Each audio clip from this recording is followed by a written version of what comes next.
Assalamualaikum warahmatullahi wabarakatuh. Salam, Om Swastiastu, Nama Budaya, Salam Kebajikan. Perkenalkan, saya Handika Pratama.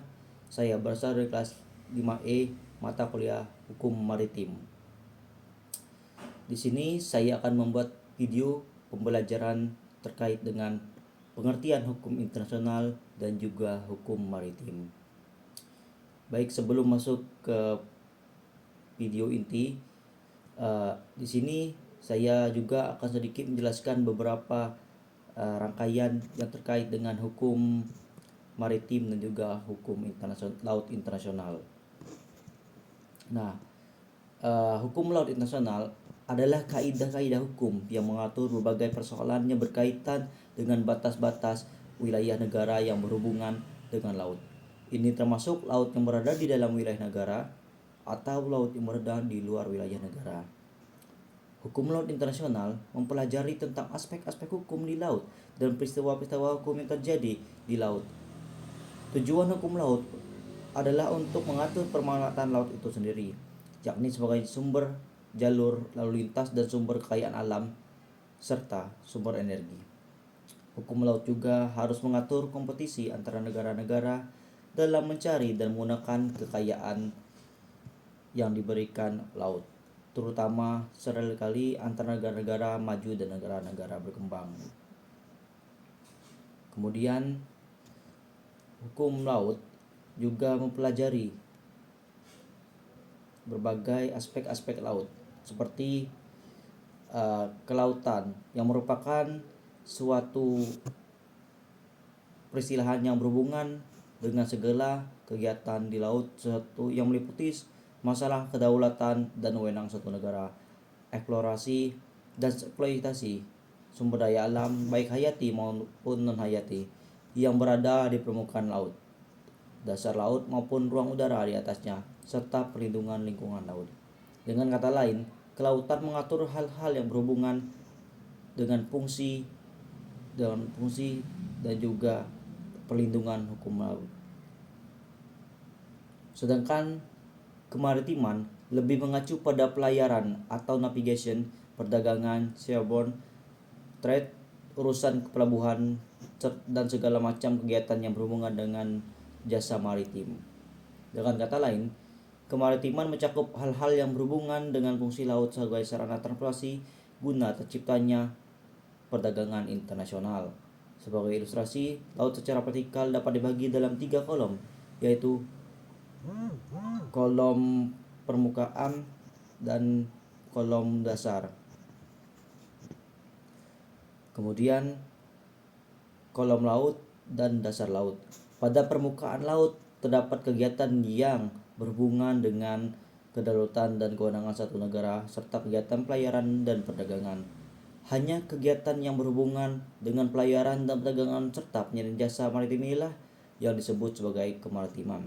Sedangkan semua kegiatan lainnya di permukaan laut, kolom air, serta dasar laut masuk dalam ruang lingkup kelautan. Selanjutnya, jika di depan kata kelautan dan kemaritiman ditambahkan kata hukum, maka akan lebih jelas menunjukkan perbedaan penggunaan kedua peristilahan tersebut. Hukum laut atau yang lebih dikenal the law of the sea lebih mengarah kepada aturan-aturan yang bersifat publik. Misalnya saja kedaulatan suatu negara atas wilayah laut tentang dan masalah pengaturan hak lintas kapal asing serta pencemaran laut. Sengketa yang timbul dari hukum laut lebih melibatkan negara sebagai penyelesainya, lebih mengarah pada dirumuskannya suatu bilateral atau multilateral agreement.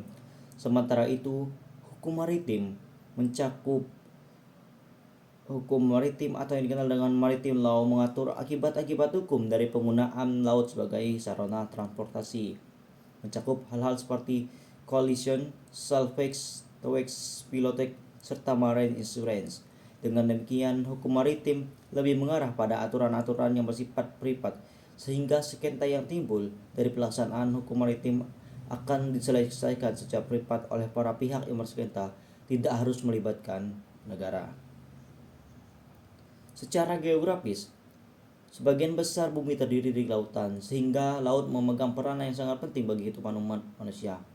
Tidak dapat dipungkiri bahwa laut merupakan penyediaan sumber daya alam terbesar di muka bumi ini. Maka sejak abad ke-15, negara-negara telah berebut akses ke laut yang guna pemanfaatan laut untuk kesejahteraan bangsanya.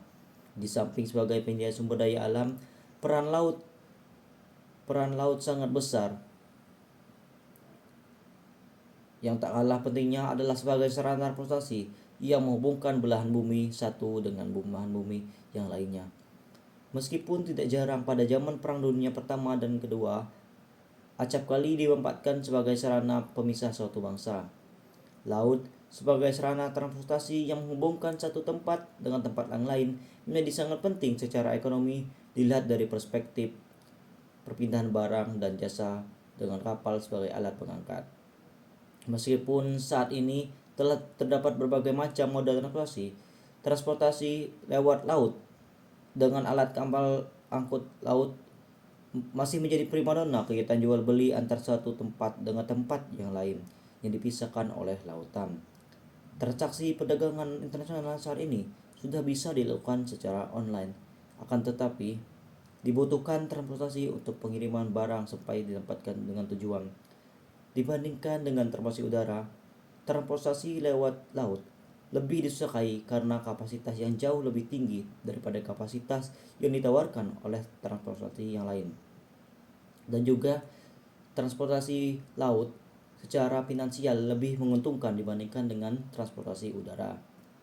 Meskipun demikian, transportasi lewat laut yang tergolong berisiko tinggi karena banyak hal yang tidak diinginkan terjadi di laut. Seperti misalnya kondisi cuaca yang buruk serta gangguan keamanan seperti perampokan dan kekerasan bersenjata di laut. Guna memastikan perjalanannya dengan perdagangan internasional, tempat laut sebagai sarana transportasi dibutuhkan kerangka hukum yang komprehensif mengenai keselamatan dan keamanan maritim. Ketika terjadi sesuatu hal seperti kecelakaan laut, maka muncul berbagai macam akibat hukum, misalnya seperti masalah asuransi yang berkaitan dengan penumpang atau kargo yang dibawa oleh kapal, serta masalah ganti rugi apabila dua kapal tersebut dalam satu tabrakan kapal atau collision. Selanjutnya akan muncul berbagai permasalahan hukum seperti misalnya sejauh mana tanggung jawab dari pemilik kapal, operator kapal, bahkan tanggung jawab negara apabila kapal yang berbendera negara tersebut mengalami kecelakaan laut. Kapal laut yang mengalami kecelakaan juga akan menjadi problematika hukum tersendiri berkaitan dengan persyaratan administrasi yang harus dipenuhi suatu kapal berkaitan dengan klasifikasi dari kapal tersebut. Fungsi laut sebagai penyedia sumber daya alam dan sebagai sarana transportasi acap kali berakibat pada munculnya istilah kelautan dan kemaritiman. Sebelum membahas lebih lanjut tentang maritim, maka sangat perlu analisa tentang apa sebenarnya ruang lingkup kelautan dan kemaritiman itu. Akan tetapi, apakah kemaritiman merupakan bagian dari kelautan atau merupakan dua hal yang berbeda? Pendapat tersebut harus kita pelajari. Nah, baik, itu sedikit penjelasan yang bisa saya sampaikan pada video kali ini. Apabila ada kesalahan kata, saya mohon ampun. Wabillahi taufiq hidayah. Wassalamualaikum warahmatullahi wabarakatuh.